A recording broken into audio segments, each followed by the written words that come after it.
বন্ধুরা, রোজ দিনকার মতোই সকালবেলা উঠে আমি ছাদে গেলাম মনোরম পরিবেশ উপভোগের জন্য। আমি সকালবেলা উঠে ছাদে গিয়েই পরিবেশ উপভোগ করি, তারপর পড়তে বসি। ঠিক প্রতিদিনকার মতো আজও গেলাম। এ হচ্ছে আমাদের বাড়ির পারিপার্শ্বিক অবস্থা। এই আমি পড়তে বসলাম। এটা লীলা রয়ের প্র্যাকটিস সেট বুক। আজকে 2 নম্বর আর 3 নম্বরটা সলিউশন করব।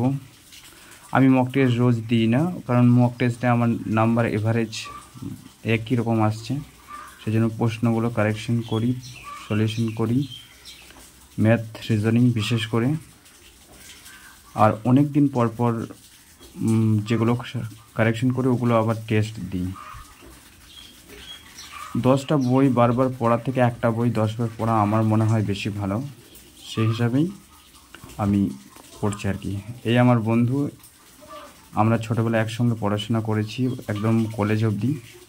তারপর ও সুরাটে থাকে, একটা কোম্পানিতে জব করে, ভালো ইনকাম করে। চাকরির পেছনেও বেশি দিন ছুটেনি, এখনও সেটেল। অনেক দিন পর আমাকে দেখা করতে এসেছে। এরপর বিকেল হলেই আমরা পড়তে বসে যাই সব বন্ধু মিলে।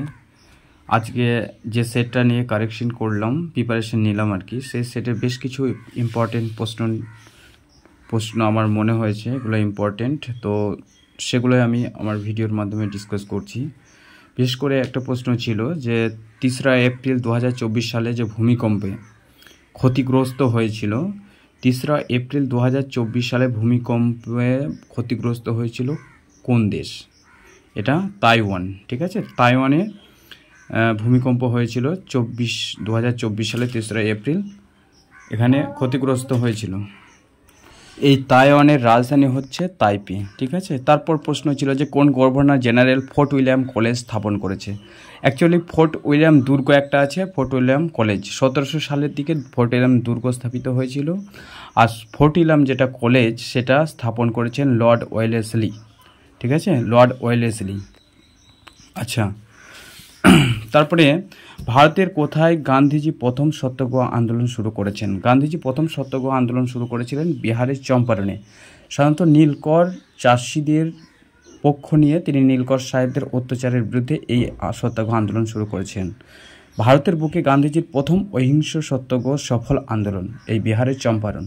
যদিও তিনি কৃষ্ণাঙ্গ শ্বেতাঙ্গদের বিরুদ্ধে দক্ষিণ আফ্রিকায় আন্দোলন করেছিলেন এর আগে, তবে ভারতের প্রথম এটাই সত্যাগ্রহ আন্দোলন। পরবর্তীকালে তিনি 1918 সালে খেদা আন্দোলন করেছিলেন, আর চম্পারণ করেছিলেন 1917 সালে। আচ্ছা, তারপরে প্রশ্ন ছিল এ সেটে যে কোন প্রণালীর দ্বারায় অস্ট্রেলিয়া তাসমানিয়া বিচ্ছিন্ন হয়েছে? এটা ব্যাস প্রণালীর দ্বারায়। রামমাম জলবিদ্যুৎ প্রকল্প, এটা কোথায়? রামমাম নদীটি এটা পশ্চিমবঙ্গের মধ্যে গিয়েছে দার্জিলিং। এটা কোথায় অবস্থিত? দার্জিলিং। ঠিক আছে, এখানে জলবিদ্যুৎ যে প্রকল্পটা রয়েছে এটা দার্জিলিংয়ে অবস্থিত।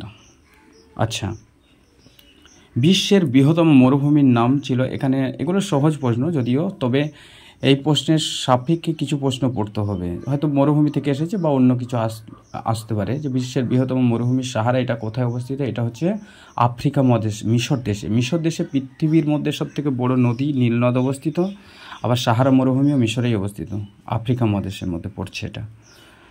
আচ্ছা, সংবিধানের মাধ্যমে বলছে কততম সংবিধান সংশোধনের মাধ্যমে সম্পত্তির অধিকারকে মৌলিক অধিকার থেকে বাতিল করা হয়েছিল? এটা 44তম সংবিধান সংশোধনীর মাধ্যমে। ঠিক আছে, 44তম সংবিধান সংশোধনীর মাধ্যমে। আচ্ছা, ব্যাকটেরিওফাজ হচ্ছে একটা ভাইরাস। ব্যাকটেরিওফাজ কি? ব্যাকটেরিওফাজ হচ্ছে একটা ভাইরাসের নাম। তারপরে নিউক্লিয়াসবিহীন একটা সজীব উদ্ভিদ কি? এটা সিপকস। এশিয়ার আলো কাকে বলা হয়? এটা ইম্পর্টেন্ট প্রশ্ন। এশিয়ার আলো বলা হয় গৌতম বুদ্ধকে। গৌতম বুদ্ধ মহাবীর, এরা সমসাময়িক। সম্ভবত আনুমানিক 563 খ্রিস্টপূর্বাব্দে গৌতম বুদ্ধ জন্মগ্রহণ করেছিলেন। ঠিক আছে, লুম্বিনীতে, নেপালের তরাই অঞ্চলে।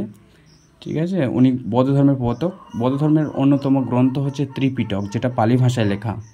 আর বৌদ্ধ ধর্ম হিনজান আর মহাযান এই দুই ভাগে বিভক্ত হয়েছে। ওনার সমসাময়িক বাংলার বেশ কিছু নেতা ছিলেন, বেশ কিছু নেতা বলতে ওনার সমসাময়িক বাংলাকে গোটা ভারতবর্ষে যিনি শাসন করেছিলেন যে বংশ, সেটা হচ্ছে হর্ষঙ্ক বংশ। তিনি বিম্বিসার সমসাময়িক। ঠিক আছে, আচ্ছা, তারপরে প্রশ্ন ছিল যে তাহলে এখানে এশিয়ার আলো বলা হয় কাকে? গৌতম বুদ্ধকে। জাপানের পার্লামেন্টকে কী বলা হয়? পার্লামেন্ট থেকে প্রশ্ন আসে, এখানে হয়তো জাপানের পার্লামেন্ট, কিন্তু অন্যান্য দেশের পার্লামেন্টের নাম আসতে পারে। জাপানের পার্লামেন্টকে ডায়েট বলা হয়, ডায়েট, ঠিক আছে।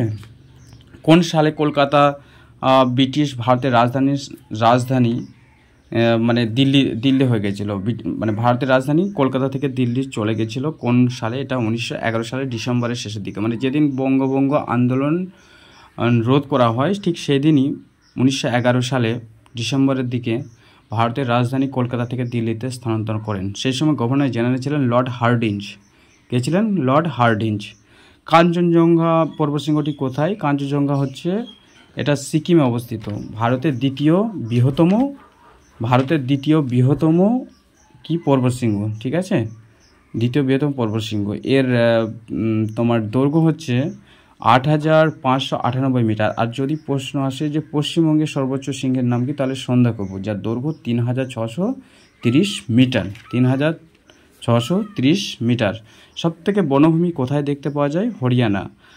হরিয়ানা, সিকিম, কেরালা, এরকম প্রশ্ন ছিল। সবথেকে বনভূমি কম দেখা যায় হরিয়ানাতে, ঠিক আছে। আর সবথেকে বেশি দেখা যায় মধ্যপ্রদেশে। পার্সেন্টেজের দিক দিয়ে লক্ষ্য করলে মিজোরামে বেশি দেখতে পাওয়া যায়। আচ্ছা, তারপরে বিক্রম সারাভাই স্পেস সেন্টার, এটা কোথায়? তিরুবনন্তপুরম। এটা দক্ষিণ ভারতের মধ্যে পড়ছে। সবার উপরে মানুষ হতে তার, এটা হচ্ছে চণ্ডীদাস। বেশ কিছু উক্তি ছিল, যেমন স্বরাজ আমার জন্মগত অধিকার, কার উক্তি? বাল গঙ্গাধর তিলক। এ বিশ্বকে শিশুর বাসযোগ্য করে যাব, এটা নবজাতকের কাছে আমার অঙ্গীকার, সুকান্ত ভট্টাচার্যের উক্তি। সংগ্রামী জীবন, সংগ্রামহীনতায় মৃত্যু, স্বামী বিবেকানন্দের। সব মনীষী প্রজামম, অশোকের। তারপরে আমার জীবনে আমার বাণী, স্বাধীনতাহীনতায় কে বাঁচিতে চায়, ঠিক আছে, রঙ্গলাল বসু। আমার জীবনে আমার বাণী, মহাত্মা গান্ধীর, ঠিক আছে। এভাবে বিভিন্ন কি বলবো উক্তি ইম্পর্টেন্ট আছে। তো যাই হোক, ভিডিও আমি বেশি বৃদ্ধি করছি না, এগুলো কালেকশন করলাম আজকে।